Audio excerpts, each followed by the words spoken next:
A month before his wedding, Jim ran into his ex-girlfriend at the auto shop, the one he'd regrettably parted ways with. Suppressed emotions erupted uncontrollably. He took her home to celebrate, moving from the couch to the balcony, then to the bedroom. He told all his friends that this was the best gift heaven had given him before his wedding. Though I can't let go of Lucy, Ella's family background suits me better. She won't know what happened between Lucy and me, we're getting married. She loves me, and this is the best choice for her too. His tone was filled with unwavering conviction. Yet he was never my top choice. After a serious illness, I followed my family's wishes and chose a new groom. Jim, I want to have a child with you. I know I'm not worthy of you, and I refuse to settle for anyone else.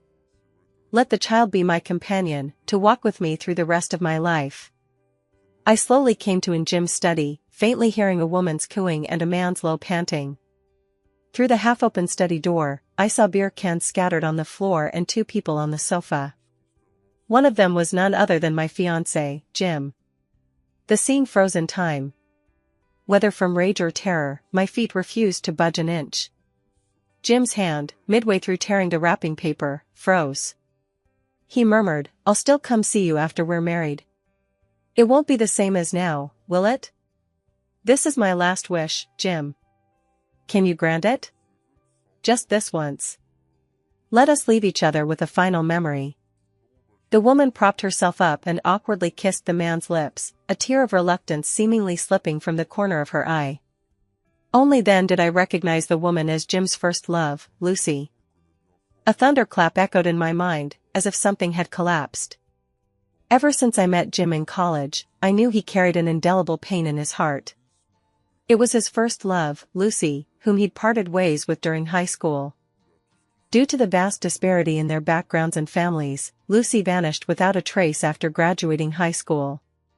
Jim went through a devastating breakup and was completely down in the dumps until he met me, which brought him back to life. But Lucy has always been a sore spot in his heart. Who doesn't have a past they'd rather not talk about? As long as he loves me now, that's all that matters. Our families were well matched, and our relationship progressed smoothly. Because my father disliked Jim, the journey from engagement to wedding preparations took 7 years. Throughout those 7 years, Jim never crossed the line out of respect for me, always saying he'd wait until after we were married. Now, just 1 month before our wedding, I caught Jim cheating with my own eyes. "Jim, did you ever love me?" Lucy choked out as she embraced him. Jim returned her embrace almost without hesitation. "I did." "Who do you love more, her or your fiancé?" "She's not like you." The conversation reached my ears, my mind buzzing with rage and sorrow consuming my every thought. I felt compelled to storm out, slap each of them across the face, and then walk away with grace. But in the end, I simply gathered up the surprise I'd prepared in my study and tucked it away silently. After an unknown amount of time, as they waited for them to move from the sofa to the balcony, then to the carpet in front of the study door, the sound of a hand grasping the doorknob was heard. Lucy was then carried into the bedroom.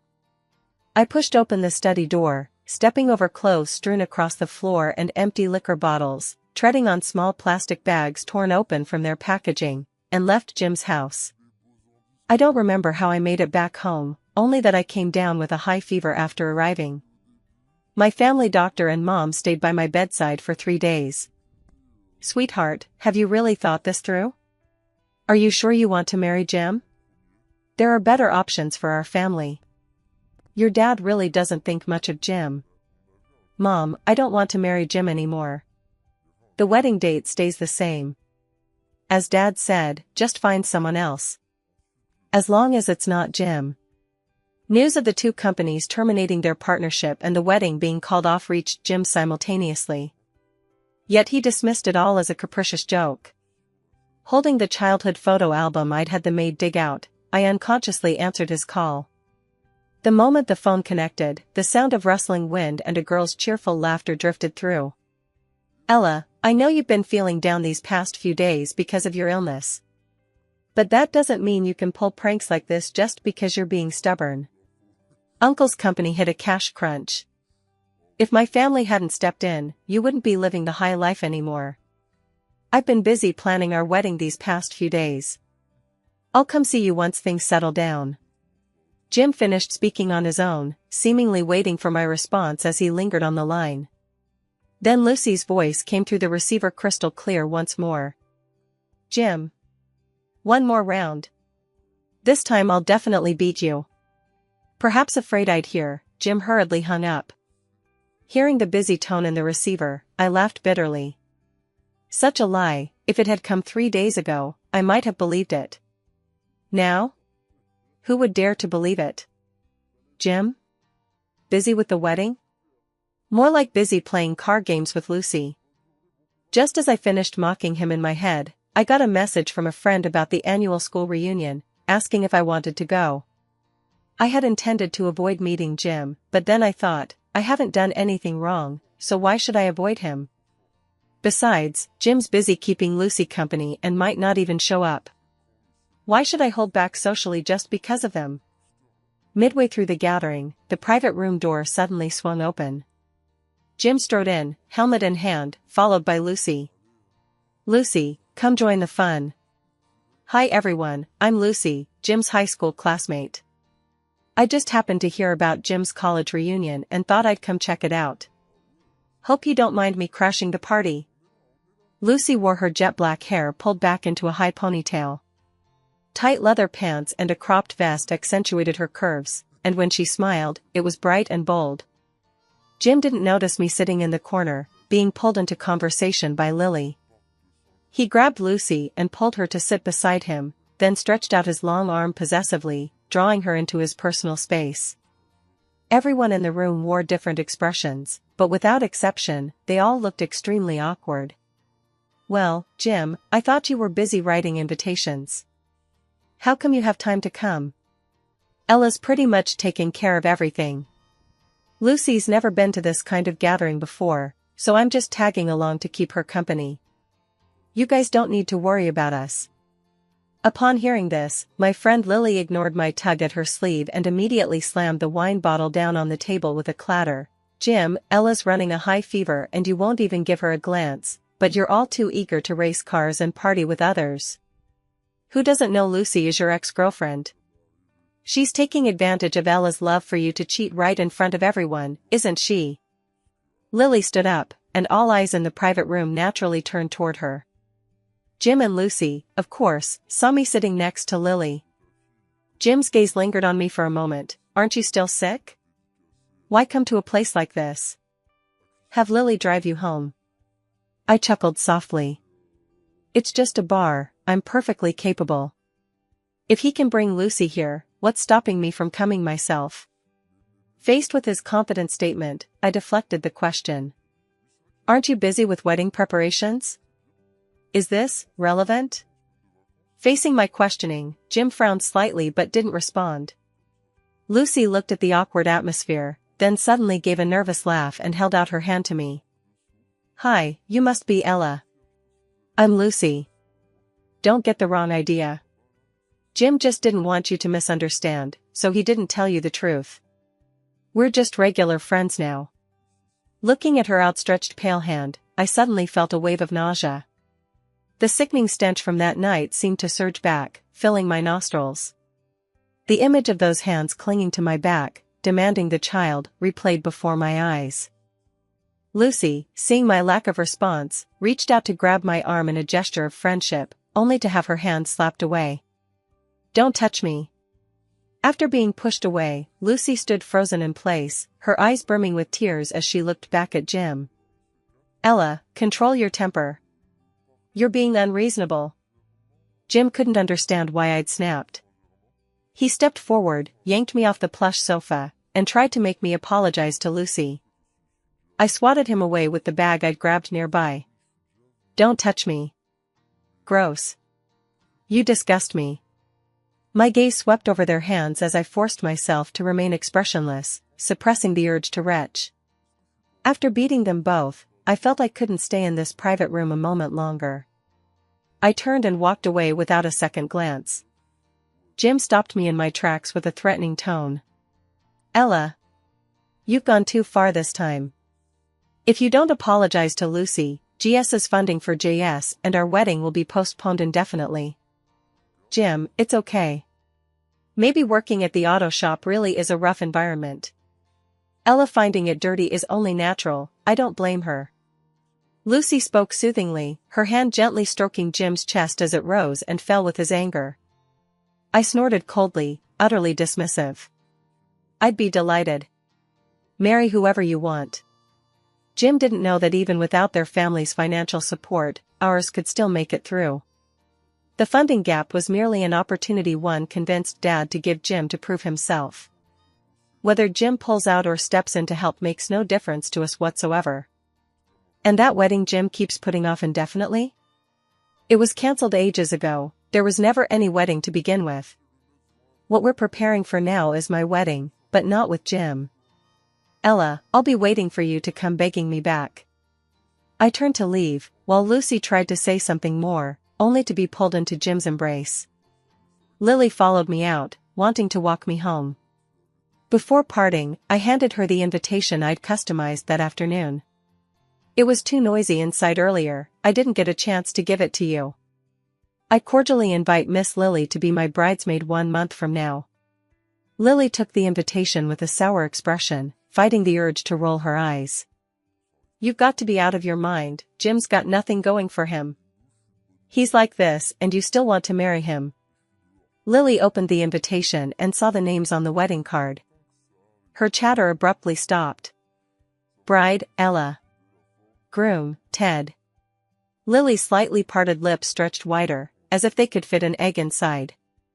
Ted as the groom? Not Jim? I nodded, letting out a self-deprecating laugh. The dream I chased for 7 years of my youth has finally ended. When it comes to a marriage of convenience without love, Ted's family is a far better match. Besides, Ted and I grew up climbing trees in the same courtyard, our families know each other inside out. Compared to Jim, he's a world of difference. The next day, Lucy somehow got hold of my contact information and arranged to meet me at a downtown cafe. Since the coffee shop happened to be near the bridal shop I was heading to, I decided to swing by on my way. While waiting for others, my phone buzzed constantly with messages. They were videos from the private room sent by Lily, third-person footage secretly recorded by her boyfriend. Lily's sarcastic comments were interwoven throughout. Judging by the background, it seemed like the room had emptied out after the party ended, with only a few of Jim's former close friends lingering behind. You slept with that Lucy? One of them gasped. Jim squeezed his beer can and muttered a reply. What about Ella? She's been with you for 7 years, you were practically talking about marriage. I just couldn't let go of Lucy, and, we were both drunk. It wasn't on purpose. I told her when she woke up that we'd still be good friends. Ella won't find out. Even if she did, I'm still her best option right now. She'll marry me and become family. As for Lucy, this whole thing is just a pre-wedding fling, a belated gift from heaven. Man, you're such a jerk. Perhaps the person secretly filming couldn't stand it anymore and left early, bringing the whole thing to an abrupt halt. For a scumbag like Jim? Not worth it, thank goodness you came to your senses. Otherwise, marrying a creature who thinks with his lower half, who knows what endless troubles would have followed. As I was reading the message, the seat across from me shifted slightly. Lucy sat down directly opposite me. Ella, I hope you'll leave Jim. Caught completely off guard, I choked on my own words, even doubting what I'd heard. I never imagined such a melodramatic idol drama plot twist would happen to me. What did you say? Lucy paused for a moment, seemingly gathering her courage.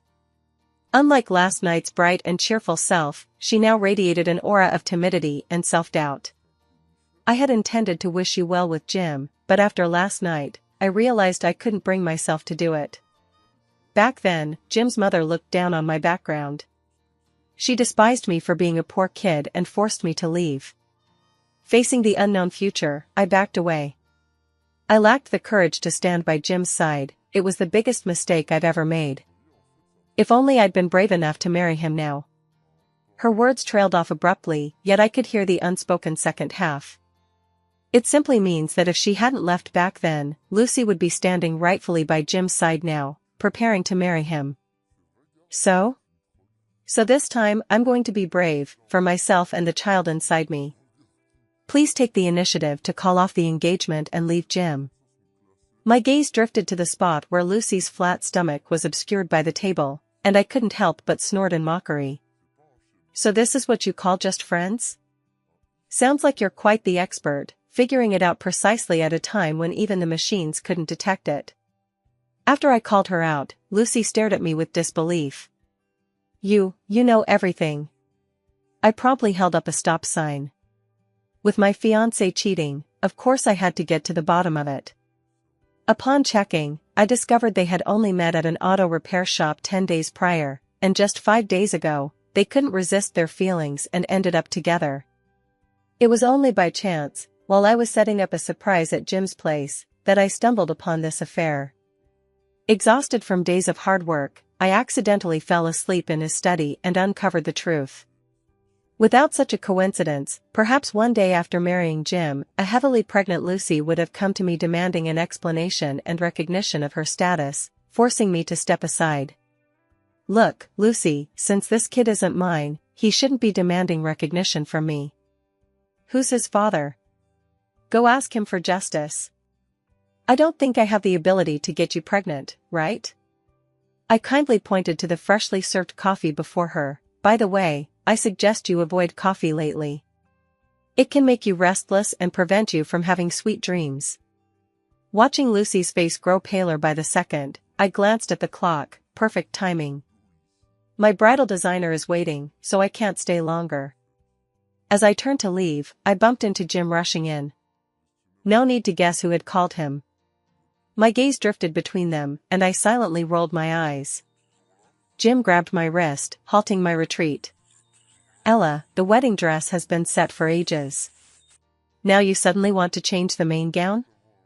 And you say you don't want to marry me? Looks like you're getting better and better at playing hard to get. I yanked my wrist free from his grip, grabbed a tissue nearby, and wiped the spot Jim had touched with disgust. Haven't you heard about the broken engagement? What business is my marriage any of yours? If you're sick, see a doctor. If you can't understand plain speech, go see a teacher. Jim frowned deeply, seemingly unable to believe that the person now berating him was the same one who had once treated him with such tenderness. After breaking free from his grasp, I moved swiftly. The wedding timeline is tight. Ted and I need to finalize our attire, rearrange the venue, and meticulously oversee everything from guest tastings to last-minute details. There's simply no room for wallowing in grief or dwelling on betrayal. What matters most now is securing a future for myself and my parents. But before I could step out the door, I heard Jim asking Lucy, "What did Ella say when she asked you out?" "She told me to stop bothering you." I stopped dead in my tracks, turned around in disbelief, then spun around and grabbed the kettle from the front desk, flinging its contents at the two of them. Caught completely off guard by my sudden counterattack, they were drenched like two drowned rats. I kept feeling something on my back today. Turns out it was a huge pot. While they were still reeling from the shock, I'd already walked off. Later, I bumped into them again at the bridal shop. The designer had just finished taking my measurements and was about to measure Ted. With the assistant's guidance, I slipped into the newly delivered wedding gown. Just then, two drenched figures burst into the room, catching my eye. "Do you have any ready-to-wear dresses? Grab one each for us." As he spoke, Jim's gaze swept over me. His eyes always flashed with astonishment, yet he forced himself to look away, lowering his voice. "Humph, unreasonable shrew. Assistant, huh?" I chuckled softly. "Say something about an ungrateful, blind dog." Out of the corner of my eye, I saw Jim storming over in a rage, only to be stopped by Ted's security guards, leaving him stomping his feet in frustration. Suddenly, I felt incredibly relieved that leaving him had been the absolutely right decision. Lucy held the expensive sample dress and reached out to take Jim's hand. "Jim, let it go. Ella didn't mean any harm. Your wedding is just a month away. Don't let this cause any more trouble between you two because of me." Upon hearing this, Jim actually calmed down and began scrutinizing the wedding dress I was trying on. After a moment, he snorted coldly, his tone dripping with disdain. "Ella, stop pretending. All this jealous drama you're putting on is just to get my attention, isn't it? Who else would marry you if not me, after all the wedding dresses I've tried on? Stop playing hard to get, tell everyone to step aside. And by the way, I don't like the one you're wearing." No sooner had he finished speaking than Ted emerged from the inner room. "Ella, have you been waiting long?" I flashed Ted a little smile, deliberately showing off a glimpse of my wedding dress. "Do you like it?" Ted looked intently at the gown. "It's beautiful. I can already picture you in the main wedding dress. Then you'd be the most beautiful bride in the world." Jim's smile faded from his lips as he eyed us both warily, nearly roaring his demand. "Ella, who is he?" "Let me introduce you to my fiancé, Ted. GS's successor, Jim." "Fiancé? Ella, you think I'd believe you're actually getting married to someone just because you hired some actor? I'm not as dumb as you think. Who does Ted think he is? He'd never marry you." I smiled faintly and said nothing. From the very beginning, Jim hadn't cared about me. If he truly had, he would have realized that Ted and I grew up together in the same courtyard until we were 15. Later, because my family's business took us south and Ted's family's political career took them north, our families parted ways. Otherwise, Jim and I would never have met in the first place. Ella and I grew up together. Marrying her is the greatest blessing of my life. And I'm deeply grateful to Uncle and Aunt Shimron for entrusting Ella's future to me. "Huh, that's impossible. You clearly love me, you even planned the entire wedding yourself. There's no reason to give up. Is it because I didn't visit you when you were sick? Still defending Lucy in the private room? How come I never knew you could be so stubborn?" Jim stared at us in disbelief, not even noticing Lucy's pleading for him to stop beside him. "Jim. Never mind. Everyone's watching. You can explain it to Ella privately later. I'm sure she'll understand how much she means to you." He frantically searched his mind for anything amiss in recent days, yet no matter how hard he thought, he couldn't detect anything out of the ordinary. Jim strained to recall, completely oblivious to Lucy standing right beside him. Indeed, I must have loved Jim deeply, for we were deeply familiar with each other. Our relationship had few conflicts, he was thoughtful, considerate, and knew how to love. The journey from courtship to marriage may be long, yet it holds few dramatic twists and turns. Instead, it follows a steady, predictable path. His efforts and mine have been largely equal. I never touch the wounds in his heart, instead, I offer comfort. Beyond defying my parents over our marriage, I've argued with my father countless times. Yet I refuse to start over with someone unfamiliar, dreading a lifetime of heartache. So I've held my ground, waiting for compromise. What I hadn't anticipated was that Lucy's arrival disrupted this delicate equilibrium. Perhaps it was a balance destined to falter with the passage of time, but Lucy shattered it prematurely, revealing its true nature before my eyes. "Jim, don't make this awkward for both of us. I'm doing you a favor by reminding you, check your home security footage on September 7th. My cold gaze remained fixed on them. I'd intended to save face for everyone, but some people just refused to see reason. Jim still couldn't recall what day it was. But Lucy's expression suddenly changed. That day was precisely when they had made passionate love at home. And me? I uploaded a pre-recorded video confession to his computer, detailing why I couldn't live without him, how I wanted to spend the rest of my life with him. I leaned over the desk, tracing our names over and over on the wedding invitation, then fell asleep from days of staying up late.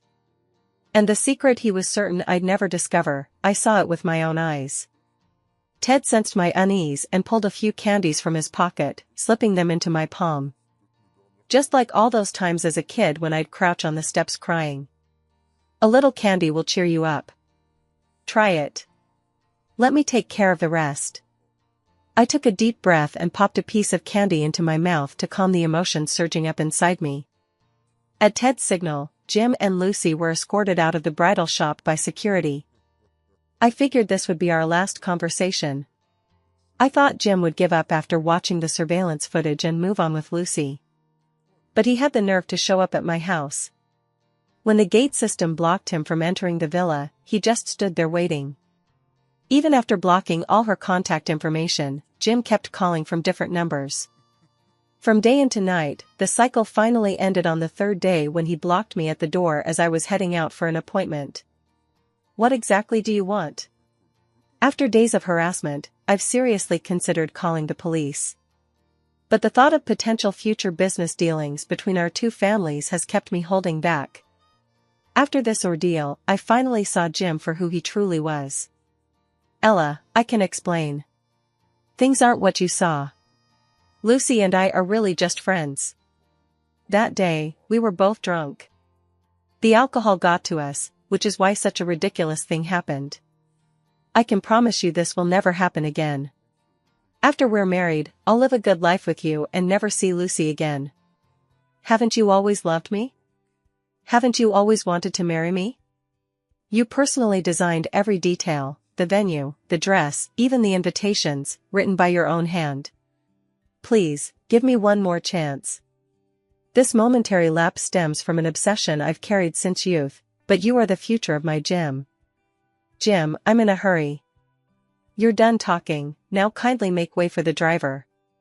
Jim probably hadn't expected me to be so ruthless. His urgent expression froze, and his eyes almost pleaded. He whispered my name, just like when we first got together, that occasional pang of sorrow that surfaced whenever he thought of Lucy leaving. Back then, we'd sit on the grassy field, and I'd do everything I could to comfort him, to make him laugh. Back then, Jim would say, Ella, I'm so glad I got to meet you. I glanced at the time on my wristwatch and sighed silently. Jim, you've had your chance. I'm not looking back. If you can't let go of Lucy, then just be with her. Stop showing up in my life and annoying me. Your first love has returned, filling the void in your heart. Your fiancé, who never truly loved you, has let go without clinging on. You should be happy, so why does it feel like I'm the one betraying our feelings? Let's part on good terms. We're all still in the same circle, so don't make yourself look too bad. I gave him a once-over, then turned and got back in the car. It's a shame things didn't work out with Lucy, yet he looked down on her background. When he had my cherishing and love, he couldn't care less, thinking I'd never leave. But once I truly walked away, he turned back begging. Such a person will walk the path of regret for the rest of their life. Jim seemed to suddenly remember something as he took a look at himself. After staying up all night on stakeout duty, his tailored suit was now wrinkled and rumpled, his face covered in stubble from the sleepless night, and his hair was disheveled. It wouldn't be an exaggeration to dump him on the street disguised as an unemployed, down-and-out vagrant. Who could possibly recognize this as the future heir to GS, the once-spirited Jim? While he was still in a daze, the driver turned the wheel and floored the gas pedal, leaving him behind. Later, I never did see Jim again. Only occasionally would Dad mention that GS had recently gone into overdrive, relentlessly pushing projects our way. Our company didn't need their handouts or charity, we were a fully established enterprise in our own right. Dad just looked it over and refused to cooperate. Although Jim's affair was well hidden, my resolute stance this time made Mom and Dad suspect something was amiss. To help me get even, Dad formed a partnership with GS's competitors, planning to join forces to reduce GS's market share and thus get back at them for me. I simply remained silent about this. After the news of Ted and my marriage was officially announced, many people in our circle offered their blessings. The custom-made wedding dress was finally delivered 5 days before the wedding after the designer worked through the night. After discussing it with Ted, we decided to schedule our premarital medical examination the day before obtaining our marriage certificate. While I was getting checked, I unexpectedly ran into Lucy at the hospital, who was there for a gynecological exam. Out of curiosity, I deliberately hid and watched her for a few moments. Lucy clutched her test results, running downstairs with excitement written all over her face. She even stumbled slightly along the way, then pressed her hand to her chest, still feeling the rush of emotion. Next, she gently placed her hand on her belly, her expression filled with love. She handed the test results to a woman like they were precious jewels. "Mom, I'm pregnant." The woman glanced at them once before knocking all the papers to the floor. "What good is getting pregnant?" she snapped. "Making him take responsibility, that's where the real skill lies. You're pretty dumb, if you ask me. That million 7 years ago should have been enough to shut you up. Why didn't you keep in touch with Jim behind the scenes? Otherwise, you wouldn't be having such a hard time getting paid now. Ever since you were born, our family's life has been nothing but misery. You better figure out how to get money using this child, or your father's surgery will be delayed indefinitely." Lucy bent down and resignedly picked up the report form from the floor, nodding stubbornly yet resignedly. "Got it, Mom." Hearing this, everything suddenly clicked into place. Lucy had taken the money and run away during high school, and now she was back asking for more. But Jim's mother wasn't one to take things lying down. Before a day had passed, Lily secretly sent me news of Jim's family scandal. Lucy somehow got hold of Mrs. Gu's contact information and arranged to meet her at a coffee shop. She had even hired paparazzi in advance, betting that Mrs. Gu, as Jim's mother, would never let her grandson wander the streets. Lucy planned that the moment Mrs. Gu agreed, she'd release a news story announcing their engagement. But to her surprise, Jim's mother wasn't falling for it at all. The prenatal test report on the table didn't even get a glance before landing in the trash. "Lucy, you took my family's money, so you should have quietly left my son alone. You think I'd accept some random kid as my grandson just because you found a piece of meat somewhere? You're delusional. My son is 28, not 18. If he wants to fool around with a woman, it's none of my business. But if you want to walk through our door? Fine. First, cough up the 1.5 million I gave you before. Maybe then I'll reconsider. Or, just give up on that delusion now." She made herself perfectly clear, yet Lucy seemed to think she didn't believe this was Jim's child. "The baby in my belly is definitely Jim's. If you don't believe me, you can ask Jim or Ella. And I brought in reporters, every word and action of yours has been recorded. If you don't want to ruin your family's reputation." Before Lucy could finish her sentence, Mrs. Gu's hand landed repeatedly across her face. "So you're saying you sabotaged my son's marriage to Ella?" Lucy was both shocked and furious, unable to comprehend how things had come to this. She didn't know, but those of us in the know understood perfectly well.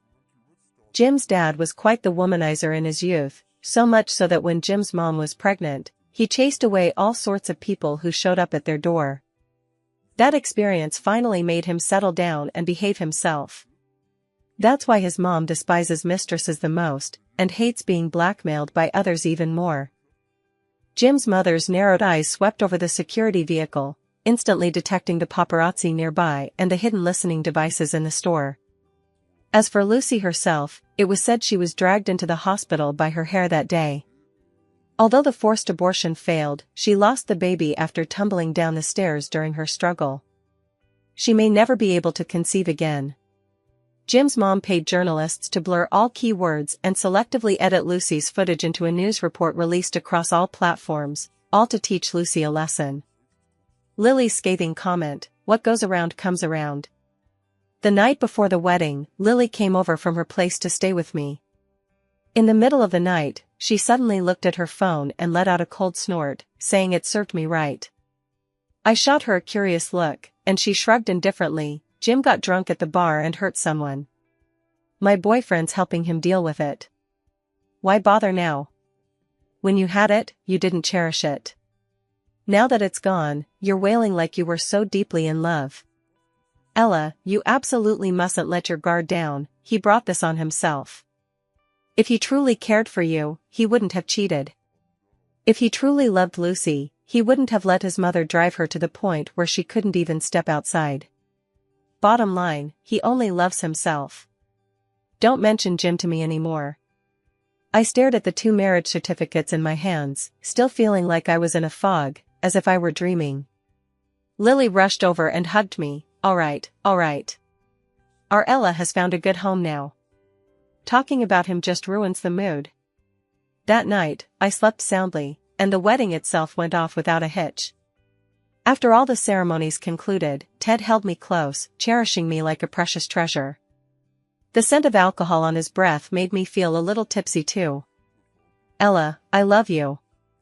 When I said, "Marrying you was the greatest blessing of my life," it wasn't just empty words.